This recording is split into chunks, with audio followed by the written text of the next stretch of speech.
The Western Kentucky Botanical Garden was started in 1993 when Bill and Susie Tyler donated approximately 8 acres of land to the city of Owensboro, Kentucky, for the development of a botanical garden for the benefit of the community.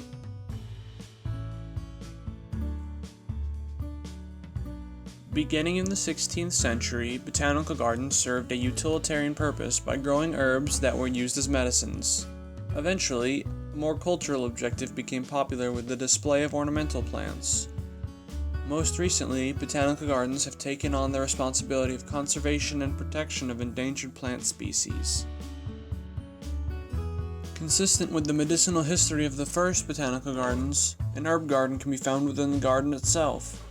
This particular garden honors the institution with both its themed plants and the 1890s doctor's office that was moved to the botanical garden and will be turned into a subject matter museum. The garden also puts a lot of effort into its cultural activities with its many gardens, such as the Rose Garden, Japanese Garden, Children's Garden, Daylily Garden, Iris Garden, Fruit and Berry Garden, Ericaceous Garden, and Ornamental Grass Garden.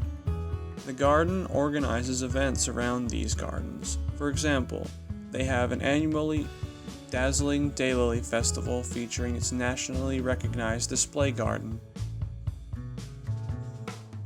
But even beyond these ornamental gardens, the Western Kentucky Botanical Garden places great value on providing many cultural activities for the community. The garden encourages local students to create artwork for display. The garden also features well-known artists. David Rogers, sculptor and creator of the Big Bugs exhibit, has displayed his 10-foot-tall insects at the garden on 2 occasions, bringing in 13,000 visitors to the garden from the surrounding states. The garden was designed to be a community garden, and the Western Kentucky Botanical Garden organizes an entire schedule of cultural events for the community to enjoy. Balloons Over the Garden is another event that attracts people to the garden.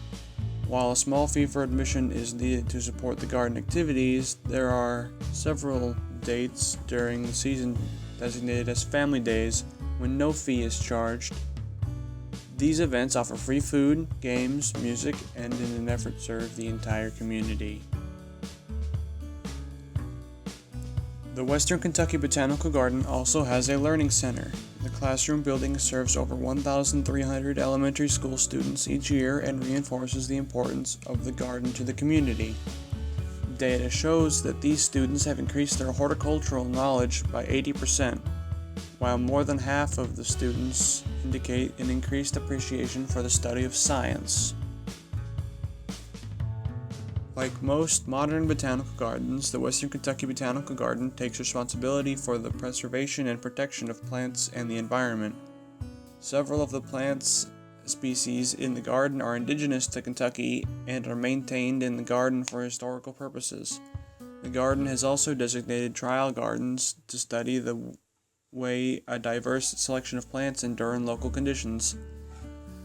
A specific conservation effort was initiated by the garden with the installation of a rain garden that retains and filters rainwater in several layers of plants and soil. These layers filter the water and let the water return to the water table, which prevents flooding.